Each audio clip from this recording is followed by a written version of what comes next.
I feel like I'm forgetting to do something. I don't, yes. Okay, we'll see how that goes.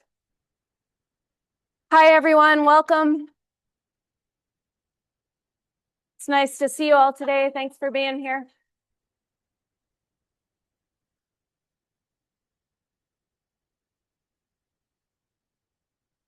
So today we're going to start our centering for class today. Folks have already said that it's been quite a day already, and it's only 2:30. And that's how I'm feeling too. So for our centering today, we're going to have a story. So if you put your feet flat on the floor and however listening is best for you, whether that's with your eyes open, eyes closed. Here's our story for today. Take a good deep breath.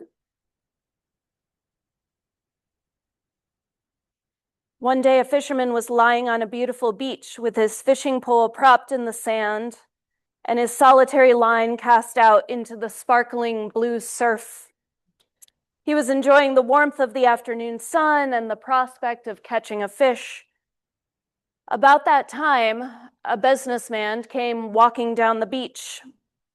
He was trying to relieve some of the stress of the workday, and he noticed the fisherman sitting on the beach and decided to find out why this fisherman was fishing instead of working harder to make a living for himself and for his family. "You aren't going to catch many fish that way," said the businessman to the fisherman. "You should be working rather than lying on the beach." The fisherman looked up at the businessman and smiled and replied, "And what will my reward be?" "Well, you can get bigger nets and you could catch more fish," the businessman's answer. And then what will my reward be?" said the fisherman, still smiling. The businessman replied, "You will make money and you'll be able to buy a boat, which will then result in larger catches of fish." "And then what will my reward be?" asked the fisherman again. The businessman was beginning to get a little irritated with the fisherman's questions. "Well, then you can buy a bigger boat and hire some people to work for you," he said. "And then what will my reward be?" said the fisherman. Now the businessman was getting angry, and he said, "Don't you understand? You could build up a fleet of fishing boats, sail all over the world, and let all your employees catch fish for you." Once again, the fisherman asked, "And what will my reward be?" The businessman was red with rage and shouted at the fisherman, "Don't you understand that you can become so rich that you will never have to work for your living again? You can spend the rest of your days sitting on this beach looking at the sunset. You won't have a care in the world." And the fisherman, still smiling, looked up and said, "And what do you think I'm doing right now?" So this idea of perspective, this idea of connection, this idea of happiness, this idea that we talked about last week, right?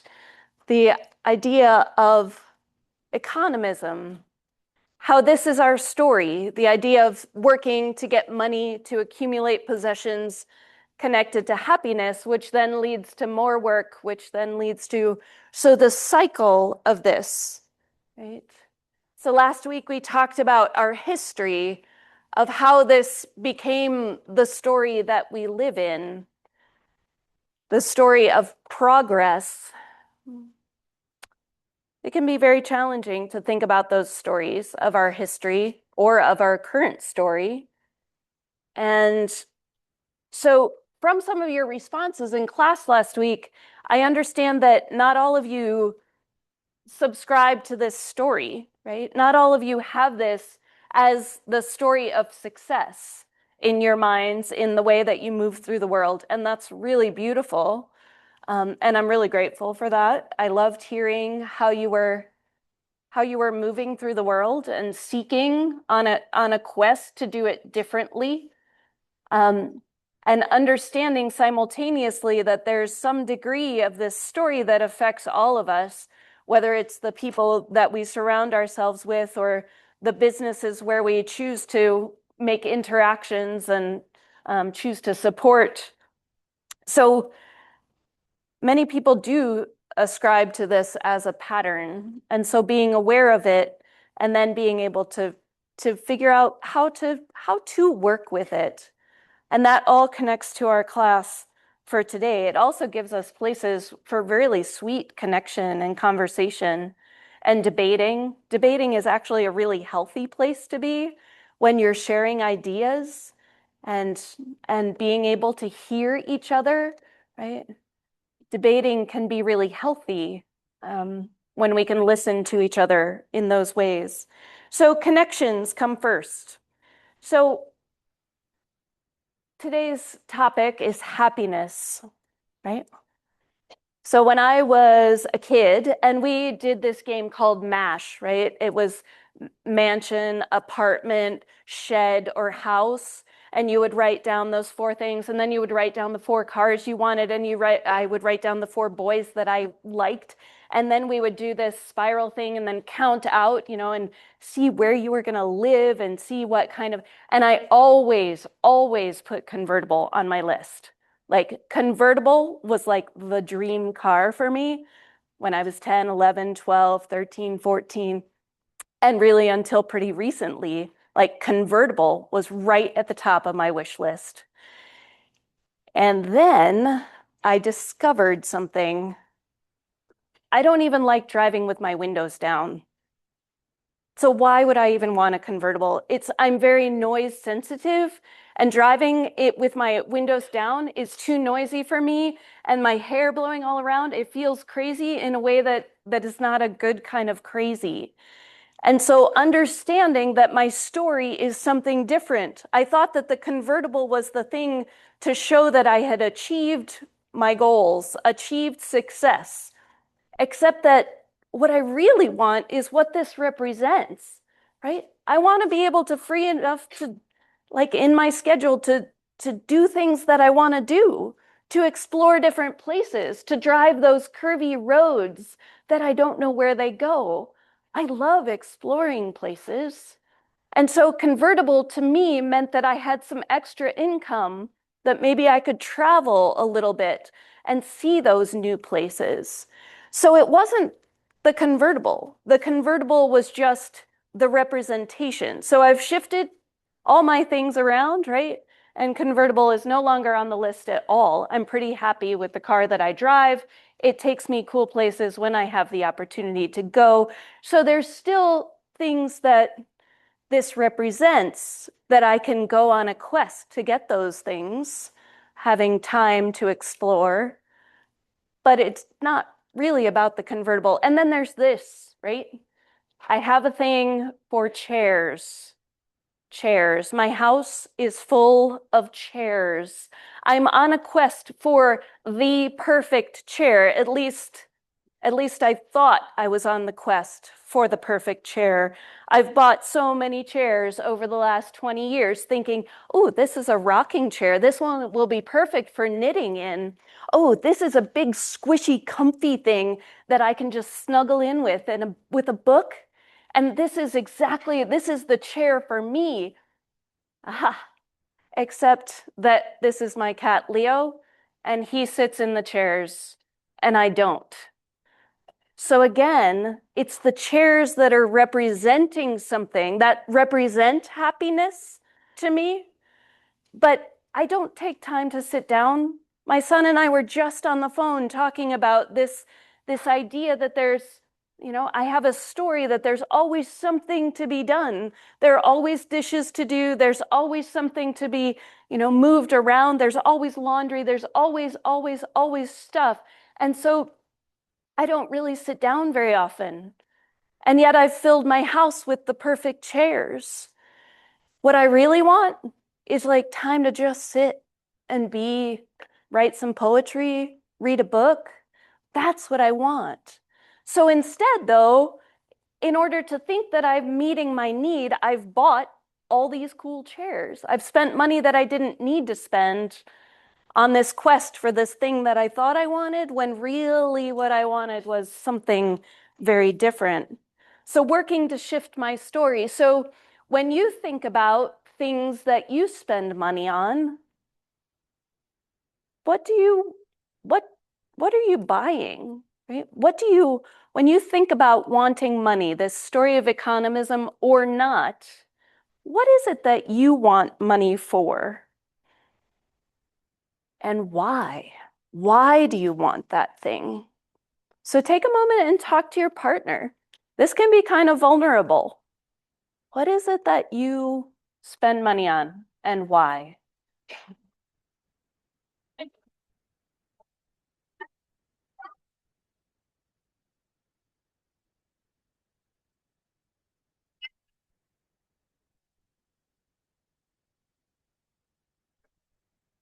This class always comes at like the perfect time. It's so funny how like the happiness one, like right when I'm like in the midst of wrestling with my own ideas about this and like shifting relationships, and then the slowing down one is always like, oh my God, I'm so fucking busy.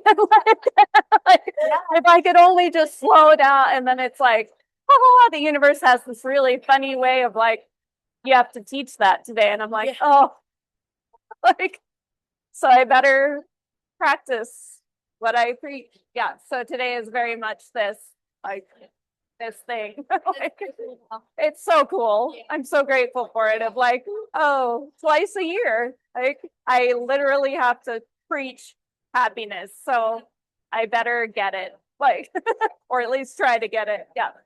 So Maybe you have it more than it could very well be. It just feels, the irony is just too good, like in the moment. So I just broke up with my fella and like trying to figure out whether it was about him or whether it was about the relationship, and what do I really want, and like what is happiness? What would really bring me happiness in a partner? Or maybe I don't want one, and that's okay too. And yeah.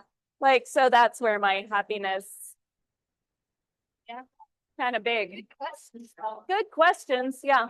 And the cool thing is they don't really need urgent answers, right? I can just kind of live my way into some answers. Yeah.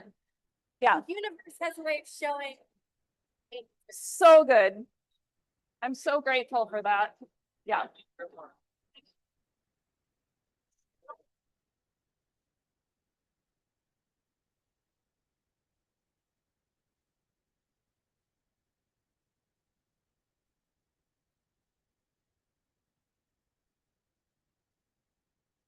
I hope that was a fruitful conversation for you. George Carlin says, trying to be happy by accumulating possessions is like trying to satisfy hunger by taping sandwiches all over your body. So we are in this comfort crisis. We live in a society where comfort seems to be the goal, which is pretty fascinating. And some people have become very comfortable finding or thinking that they're finding joy from things. It's not a real solution, though, like we've talked about in previous classes, to what's missing in life. And it isn't sustainable financially, it isn't sustainable environmentally. And it's not really, it's at those points where we're a little bit uncomfortable that we get to learn the most. And so this is one of those classes where you can really exercise a pretty cool level of metacognition, thinking about your thinking when we think about happiness. So between stimulus and response, there is a space, and in that space is our power to choose our response. In our response lies our growth and our freedom. So I'm just asking that you reflect on your story of happiness and what that means to you.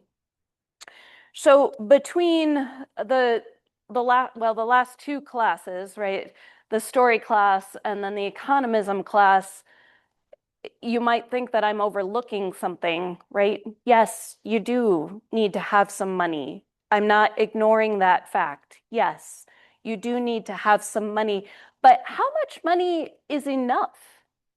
What does enough mean? Right? So that's what we're going to dive into today. What is enough for you? And it's hard to put a number out there. You might have a dream, a goal of what your salary might be someday. And that's cool. It's good to have goals. But what does that number represent for you? What does enough mean for you? So here are some facts about this, about what statistically is going on. So as people, up to a certain point, yes, there is a direct relationship between happiness and money, right? So having enough food, having a safe shelter, having transportation if you need it to get to and from the places that you need to get to and from, right? So they say that right around $75,000 currently. With your income bracket, see the numbers down here, and then understanding that at some point here, well-being and life satisfaction level out pretty quickly. So when we're looking at income bracket, there is, if you have less than this, like if you're down here in the whatever range this might be, $20,000, $10,000, $30,000, right? That's not quite enough for all of the basics these days. And so there is a point where money and happiness are directly correlated, but it doesn't last, right? So when you get to a point, when you get to this point, so Brent Donnelly is the gentleman who researches this. With what we're experiencing with societal norms and with advertising and social media and consumer culture, and sometimes even friends and family often pushing us to succeed in ways that are mentioned or measurable on a financial scoreboard, this is a time when it's really important to understand you, your thoughts, your goals, even with all of those outside forces, right? Because you're more than what they're telling you that you are. You have your choice. So there's then, related to this, the fulfillment curve, right? So that money and happiness, money spent, fulfillment, so survival, comforts, and then you get to this point, several of you mentioned the other day, enough to share, enough to give away, enough to support the organizations you believe in. That's fulfillment. And then you get to this point, right? You figure out what enough is. And then from there, it tends to be that people with more money than what they think is enough, they start consuming in ways that are not necessary as far as satisfying their own happiness, right? Then it just goes to overconsumption. And then we are in that place of just feeding that desire for happiness and not really getting to it. So the emphasis here is on the power of choice. Remember back to Mackenzie Scott, the billionaire who's given away $29.4 billion to support lots of different organizations. And so understanding that she has more capacity to give and share and that she's using it that way. And so therefore her fulfillment can continue to go up. So it's a matter of this place of give and take and understanding how we function, which then, how do we function? There's this cool thing, right, that I'm sure many of you have seen, Maslow's hierarchy of needs. So when we are down here, the basic needs, physiological needs, food, water, warmth, and rest. And then safety needs, security and safety. So physiological needs, these, if we don't get these, then our bodies can't function optimally. And so they are really, really basic needs. And then safety needs, People want to experience some level of order and predictability and control in their lives. And in many cases, those can be fulfilled with people around you, your family, the societies around you, emotional security. And this could mean financial security as well, reaching a place where you have a safe place to live and that you work in a safe place. So that's really important. Also here is freedom from fear, social stability, right? All those kinds of things fall into that safety needs. And then when we move up to love and belongingness, these are the psychological needs, intimate relationships, friends. These motivate our behavior, right? When we are intimate, when we have trust with people around us.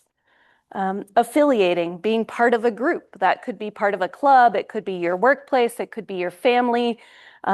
Being part of a group is really important. And then we have esteem needs, the idea of prestige and feeling of accomplishment. This is dignity. This is having dignity about what you're doing with your life, through your life. And then the desire for reputation and respect from other people. Status, prestige. Some of you talked about that the other day too, as part of your goals. And then moving up to self-actualization, achieving one's full potential, including creative activities. So this is self-fulfillment, seeking personal growth and peak experiences. And so Maslow describes this as being able to achieve anything that you can, anything that you want to, becoming the most that you can be.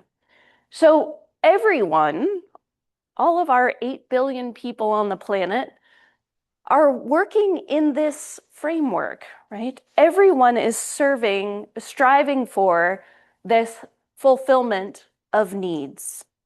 The lower ones have higher priorities, but at our core, we're all looking for all of these satisfactions, all of these places to meet basic needs.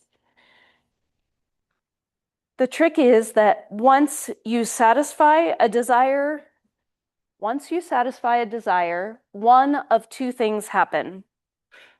A new desire spawns, or you get bored. So if you think about the last fun thing that you bought, right? Think about the last fun thing, maybe that unnecessary thing could have been a article of clothing, could have been a different video game, could have been a different, what else? There could be lots of different things. And so did it satisfy? Where did it fall on these needs? Where did it satisfy? And then what happened afterward? Did it move on? Like, did you find a new desire? Because that's who we are as humans, right? We keep wanting to move forward. So there's this desire cycle, this thing that we want, and then we pursue that thing, we get it, and then we experience some brief relief, and then our bodies adapt to having that new thing, and then we figure out the next thing that we want. So this is true for all of us as we move through this desire cycle. So how do we balance that with, we're always striving for what's next, but what is it? Why are those things next? And so that self-reflection is just really, really important. So to dive into this a little bit deeper, I would like you to think about someone that you believe is happy. Think about someone you believe is happy. And what leads you to believe that that person is happy? Why are they happy? So that's 3 questions. Who's the person? What makes you think that they are happy? And then why are they happy? So take a moment, reflect on that person, and then talk to your partner. Tell a good story, brief but good story about that person.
So I'd love to hear a couple stories of happy people in your lives. Thanks, Sawyer. This isn't a person in my life, but like I feel like Steve Irwin was really happy before he died because he made a lot of money doing what he really loved, Mhm. and like he also died doing what he loved. Mhm. So yeah. Yeah, interesting example. Yeah. Yeah, he's in your life as a role model for you. Yeah. Yay, Scout. One of our TAs, Kyle, he's like the happiest person I know. He's always dancing, always has a smile on his face, and he's always just talking about how he's blessed to be alive and with anyone he meets, really.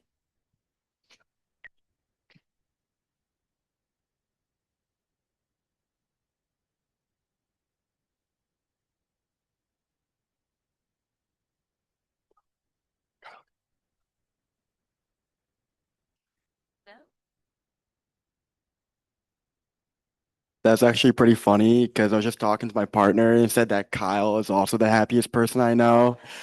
Because like whenever I walk into lab on Friday, it just like brightens my day up more because I'm like, yo, Kyle's really chill. And then he just like, reinforces that with everyone around us.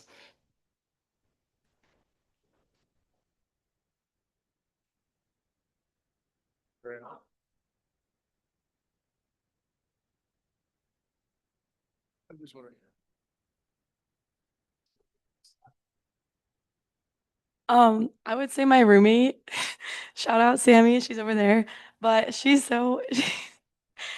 just gets so happy about everything and like every day she comes home and just tells me about her day and she's just so happy and like I've never seen someone just like make so many other people happy around her from just being so happy. Mm. I just want to pass that.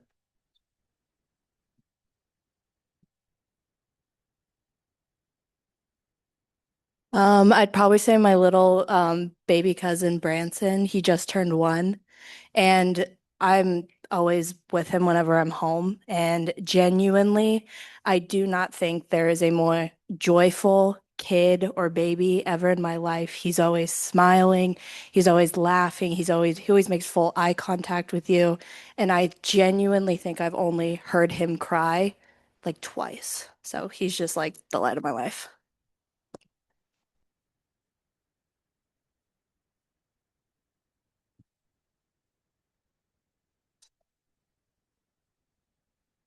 I would say my best friend Susanna Hall is just the happiest person ever. And I think it's because she leads her life from a place of gratitude, and she's always just so grateful to be alive each day. And so you can really tell, and her happiness is just so contagious. Thank you. So yeah, what is it about these people, right? I look around the room right now and I wish you could see what I see is how you're smiling, right? The number of you that are smiling right now as you think about the happy people in your life, it's really beautiful. It's very heartwarming. So why, right? Why?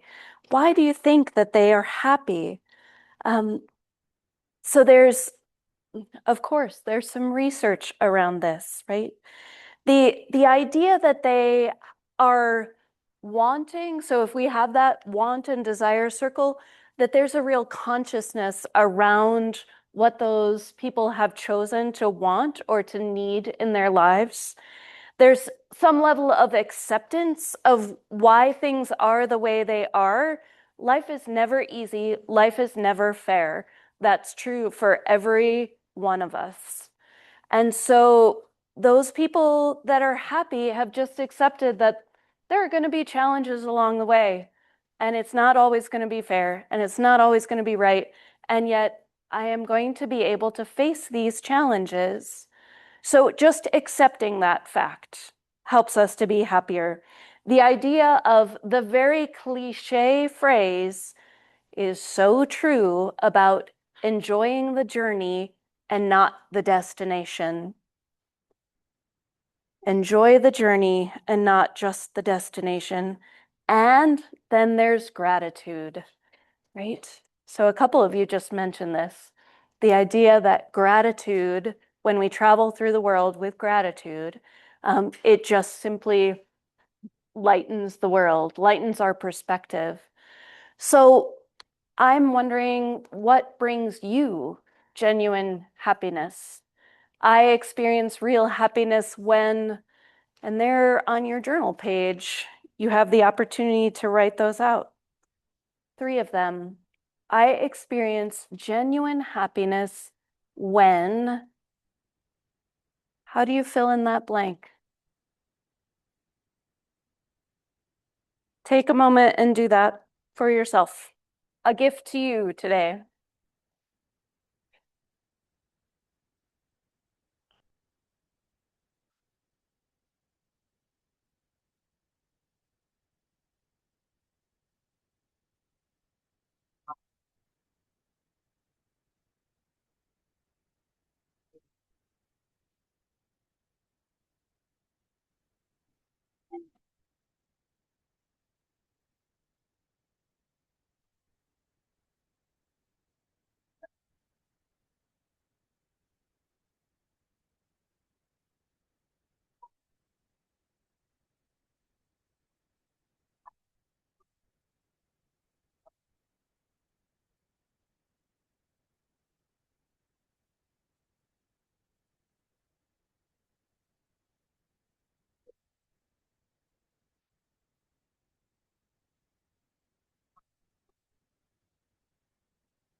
Think we're going to end up skipping the World Happiness Report that was just linked in the, and I would like to show this one that is like when you slide your cursor over it, it will have a play. Yep.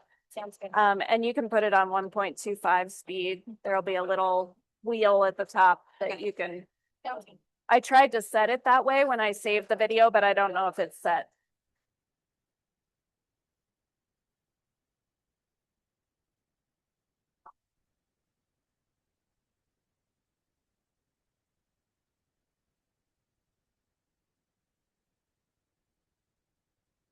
I'd love to hear from one person in each section.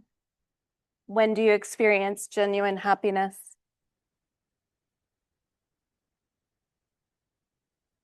I experience true happiness when I play soccer. That's the only thing I think I do where I'm only thinking about that thing. There's nothing else in my mind. I'm just thinking about soccer. I lose track of time, and it's a really fun thing. Yeah, so hitting that flow state. Oh, so good. Yeah. How about from this section? Oh, great. So recently, I actually felt like a surge of happiness. I was in a run by Beaver Stadium, and then I decided to like lay down in the grass while it was night, like with no sounds at all, just like nature. And it was just very peaceful and very calming, being like in nature's bed and just like breathing in, breathing out, and just enjoying the moment. Thank you. So good. Over in this section, Sawyer. Yeah.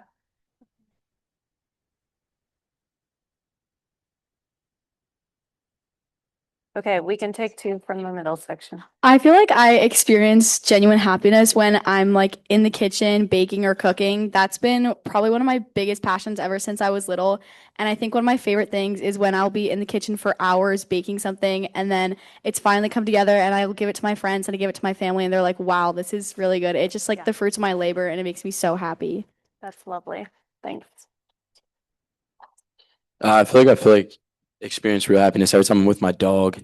Like if I ever come home, she's always like so excited to see me. Yeah. And just like a walk for her is like the coolest thing she gets to do all day. So I just like to, I'm probably the most happy when I'm with my dog. I hear that.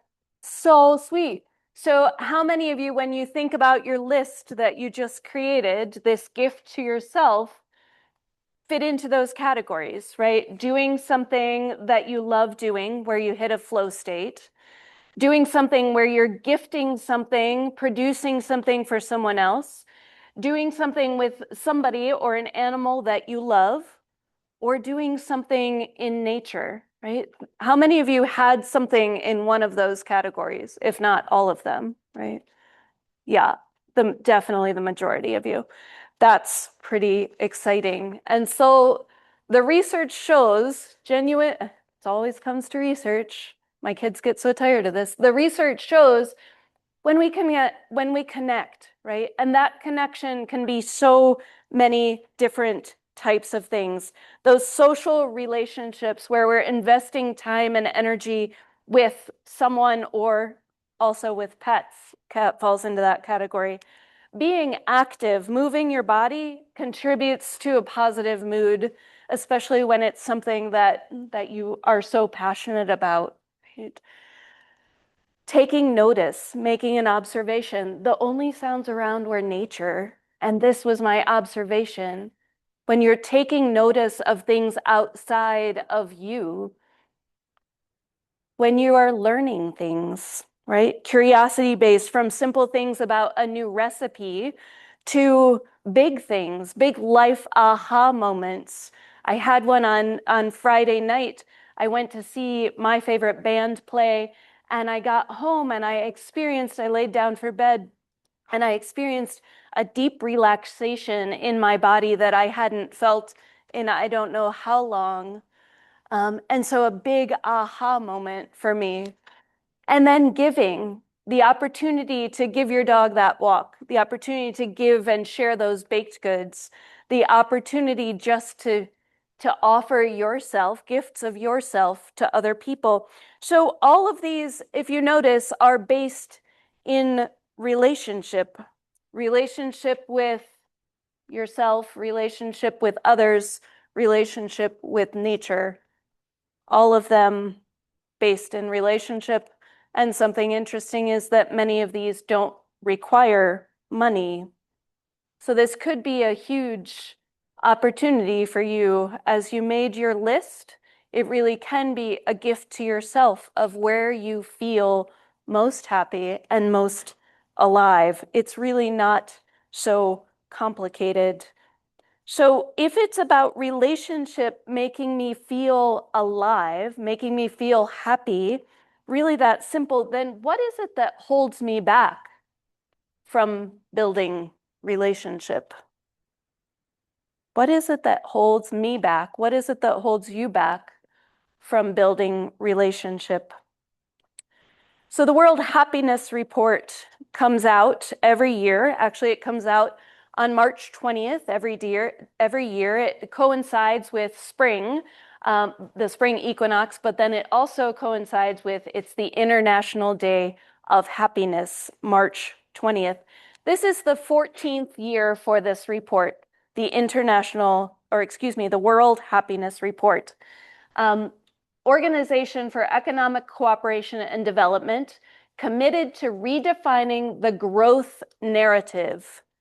This is really interesting language. Redefining the growth narrative to put people's well-being at the center of government's efforts. So, how happy citizens perceive their lives to be.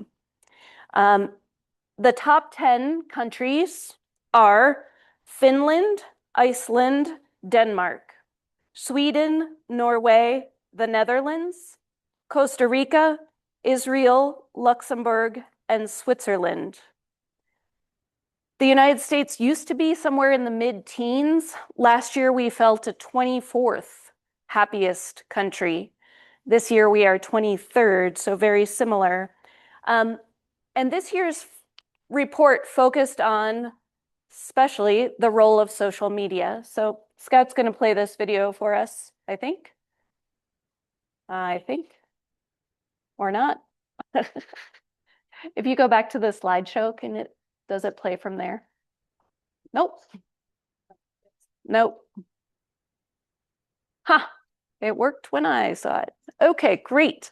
So what it talks about, this video, is related to how social media in some countries is serving to connect people, because people are using it in ways of finding people and making relationships, building relationships with social media. The flip side is that in other countries, people are less satisfied with social media and actually feeling more distant from each other because we're using it. I'm saying the United States specifically, we often are using social media to scroll, not to reach out and connect with other people. And so it's a really interesting situation that different people, social media in some countries is harming people's mental health and feelings of connection. And in other countries, it's building. So it's not about the social media platforms being wrong or bad. It's just about how we choose to interface with them. Goes back to that quote about, we are presented with this choice, and then the power is in the choosing. So when we look at social media, often we see things that we want, or we see other people being happy and we want that. So this is the analogy of the two dots, right? So over here I have what I have, and then over here I have what I want or what I need. So discontentment or lack of happiness is coming from this place where the two dots are separate, where there's a distance. So a simple example, let's see. Simple example. So I'm waiting for a friend downtown, right? I'm standing on the corner of Allen Street by the corner room, and my friend is supposed to meet me there. And there I am, just standing there, like all of these people passing. I feel a little silly that I'm just standing in the middle of the, waiting there. And so I'm standing, I'm getting more and more anxious. I'm walking back and forth a little bit. I can feel it in my body, like, oh my gosh, she's 5 minutes late. And now she's 10 minutes late. And so what I have is I want my friend to show up. What I have, is this opportunity that I'm there in a pretty cool spot. What I want is my friend to be there, except those two dots are not meshing, right? She's not showing up. So how is it that I can make the two dots come together, right? Oh, wow, look at the crows.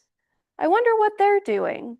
Oh, look at that cool person riding that skateboard. Like, I've always wished I could do that. Look at how comfortable they seem. That's pretty cool. Taking a moment to slow down and not focus only on the what I want part, but then also the what I have part. How can I choose to bring the two dots together? Eventually, she'll show up and we'll proceed with our dinner and it'll be cool. But in the meantime, how can I come to a place of happiness, even though, what I want isn't necessarily happening right at that moment? I have a choice, right? Instead of being in this argument with life over something I can't even control, I can just let it be. I can just breathe. I can be grateful for what I have and then just show up, right? So no longer upset, no longer disrupted, just being. So how is that we can do that with these needs, especially related to the money that we have, the resources that we have. So what are you spending money on? Are the choices that you're making, where do they fall into this chart? Are the choices logical and consistent with who I want to be as a human being? How I am representing myself? How are my choices impacting others, the people that are making the things? How are my choices impacting the planet? Am I rationalizing my choices? My story of the chairs. I'm going to spend money on all these chairs because I want to, that's going to be the comfortable one. I'm going to really sit in that one. No, because that's about something very deep inside of me that I need to figure out. So I'm spending money, for something that's not really the thing that needs attention. So before you commit that next dollar, think about the need it's fulfilling. Are you looking to satisfy like higher needs? Those what you're spending on a weekend out with friends? It fills this belongingness and love needs, but does that mean that maybe your food for the week isn't sufficient? So how are you choosing related to this? And then comes some cool stuff. Then you can consider, could I live with less stuff and less impact and actually be more comfortable? Could I use my creativity with the stuff that I already have and be more myself? Right? There are so many options, but understanding that it's difficult to find happiness within oneself, but it's impossible to find it anywhere else. The answers for happiness, you have them. They're all in here. Arthur Schopenhauer, fascinating philosopher. So interesting. And understanding that he quoted this like in the 17 or 1800s. How cool is that? So happiness is not so much about belongings as it is about belonging. So how can we figure those things out? This week's prompt for your discussion post is not open. I have not posted it yet, but I will after class. Understanding that I heard this as a talk when I was in college. The main thing is to keep the main thing the main thing. So what are your core values? What is your main thing? So that's what your discussion prompt will be about this week. I hope that you have a beautiful and very happy day.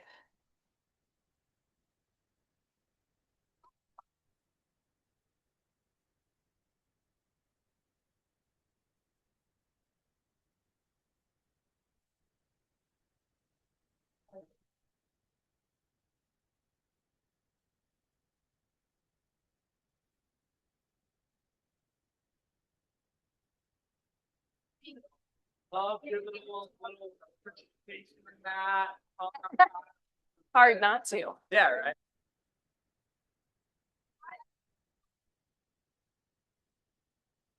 For sharing.